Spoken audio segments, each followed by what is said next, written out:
In this video, we're going to calculate the indefinite integral of the expression, the integral of x cubed over the square root of 1 minus x squared, dx. We'll solve this using the method of substitution, which can be very handy for simplifying complex integrals. Step 1. Choose a suitable substitution. In this integral, the term 1 minus x squared inside the square root suggests using a trigonometric substitution. We let u equal 1 minus x squared, which means du will simply be the derivative of 1 minus x squared, which is negative 2x dx.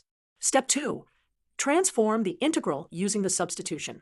Given that u equals 1 minus x squared can be expressed as 1 minus u. Substitute x squared as 1 minus u into the integral, and also substitute dx with du. We have x cubed, so we need to express that in terms of u and du. Remember, x squared is 1 minus u, so x is the square root of that.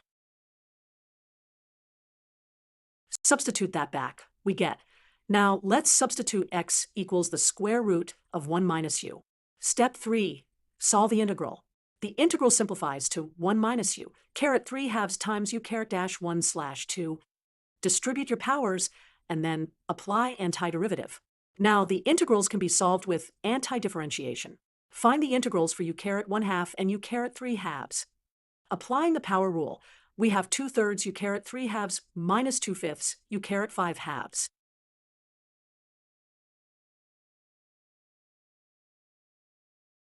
Step 4.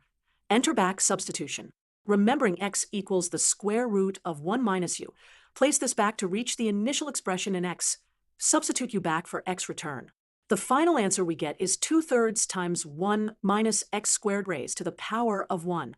In summary, we have seen how substitution can greatly simplify the process of computing complicated integrals by changing variables effectively and working step by step through necessary transformations and simplifications